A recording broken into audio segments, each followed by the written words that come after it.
Arrancamos ya este último bloque con la presencia en forma virtual del economista Juan Luis Burr para analizar los hechos más destacados en materia económica de estos últimos días. Juan, ¿qué tal? ¿Cómo andás? Muy bien, Juan Luis. ¿Qué tal? ¿Cómo están? Muchas gracias por atendernos una vez más, Juan. Y Por hablábamos favor. en el primer bloque de que con la cercanía de las elecciones el gobierno empezó ya a tomar medidas que están vinculadas con los comicios. En estos últimos días, por ejemplo, anunció un aumento del salario mínimo y también prepara un bono para los jubilados, atendiendo, ¿no?, la pérdida de poder adquisitivo de estos ingresos en los últimos meses. Juan, ¿cuál es tu visión? ¿Crees que estas medidas van a generar un aumento del consumo y una recuperación más fuerte de la economía o van a agregar tensión a un mercado cambiario que ya en estos últimos días, estas últimas semanas, viene mostrando algunas señales de tensión o ambas cosas tal vez? Sí, la respuesta es seguramente un poco de ambas cosas.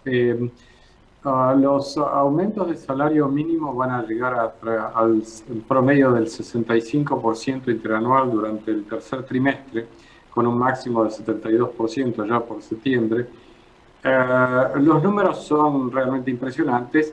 En realidad, este programa previo a las elecciones ya incluye otras componentes. Ya hemos visto la desaceleración de la tasa de devaluación, por un lado, pasar de niveles 3-4% a comienzos de año a prácticamente el 1% actual. Pero vinculado, O Juan, sea, con perdón, sí, perdón. vinculado con este objetivo de generar una recuperación del poder adquisitivo de los salarios a tiempo para los comicios, ¿no? Sí, está muy claro. Eso hay que hacerlo por dos lados. O sea, ellos intentan, por un lado, frenar la inflación, por eso la desaceleración de la devaluación tan fuerte. Eso a pesar de que en estos días otra vez el real ha vuelto a depreciarse y eso le va a generar algún dolor de cabeza, tarde o temprano, a la Argentina. Pero además de eso, más introducción de más precios reprimidos. Lo que antes medía, INDEC antes medía prácticamente 0,5% en su canasta total, eran precios cuidados. Ya en mayo superó el 5%, 5,3% de precios medidos, que son totalmente precios controlados, y eso va subiendo mes a mes. Es decir, estamos viendo una situación donde, por otro lado, empezamos a tener la fantasía de cuál es el verdadero nivel de precios.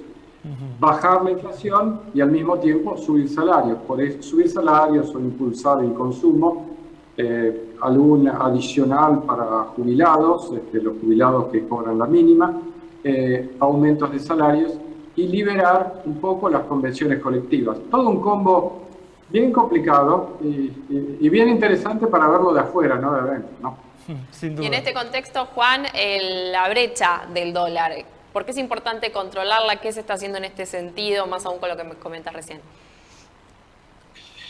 Porque, digamos, el nivel de precios tiene en cuenta no solamente el tipo de cambio oficial, sino el tipo de cambio libre, que hay varios tipos de cambio libre, que son los que de alguna manera están marcando la escasez de dólares que hay en la Argentina.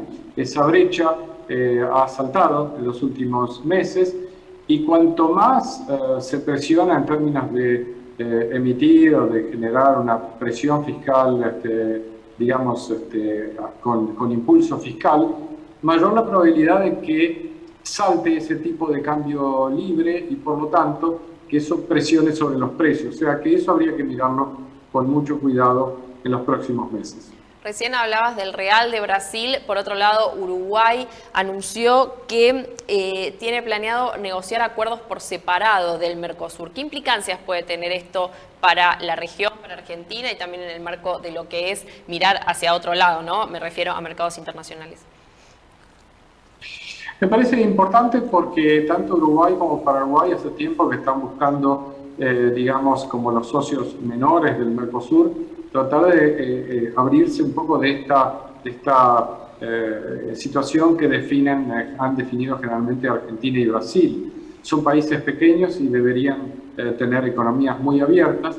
Brasil apoya esa situación, Argentina no. Y eso va a generar tensiones en el Mercosur. A mí me parece que esta pregunta que estás planteando es una pregunta muy relevante para los próximos meses, porque ahí vamos a ver mucha tensión, sobre todo si además se suma el hecho de que el tipo de cambio bilateral, o sea, Argentina aprecia mucho su moneda en relación con el real. Si esto continúa, bueno, vamos a tener una tentación de parte del gobierno de romper alguna cosa de esto del Mercosur y utilizar casi cualquier excusa para hacerlo, ¿no? Yo diría que eso es un tema para ver con mucho cuidado en los próximos meses. Como mencionaste cuando te hice, Juan, la pregunta inicial, que estas medidas que viene tomando el gobierno de cara a las elecciones van a generar una recuperación más fuerte de la economía en los próximos meses. ¿Cuál es tu pronóstico para el cierre, ¿no?, este 2021? ¿Cuál sería el crecimiento que esperás de la economía para el año completo? Originalmente teníamos una proyección cercana al 6%. Yo creo que el número va a estar entre ese 6 y algo menos de 7%, o sea, probablemente en algún rango intermedio. Eso está cambiando día a día y hay que tener en cuenta que, digamos, el número final va a depender de lo que pase no solamente antes, sino también inmediatamente después de las elecciones. Yo creo que vamos a ver un impulso fuerte en estos meses, que va a haber mucha represión de inflación y que eso nos va a dejar una situación muy, muy compleja a partir de la segunda mitad de noviembre, cuando pasen las elecciones. Pero básicamente me parece que por el momento no se compromete el rebote de la economía, este rebote que da una recuperación del orden de 6,5%. No te olvides que el año pasado la economía cayó casi 10%, ¿no? Por lo que decís, Juan, de cara a la pregunta que hoy nos hacemos todos, imaginás la devaluación después de las elecciones, no antes. Las afirmaciones del gobierno en toda la línea y desde el punto de vista del impacto que tiene político una devaluación, llevan a pensar que, digamos, que el ajuste ocurre después de las elecciones. De todos modos, es importante señalar que quien tiene que responder esto parece una perogrullada, pero es el gobierno, porque si el gobierno insiste en, digamos, tener la actual línea económica, tarde o temprano se va a enfrentar con un conflicto en materia cambiaria. Mientras que si el gobierno va cambiando su aproximación y la aproximación se vuelve más flexible, menos anti-inversión, menos anti-ahorro el programa económico, entonces la necesidad de una devaluación se va atenuando. Pero esto lo que quiero decir es que es muy importante que el pronóstico de devaluación surge de la propia inflexibilidad de este gobierno. Clarísimo, Juan. Muchas gracias.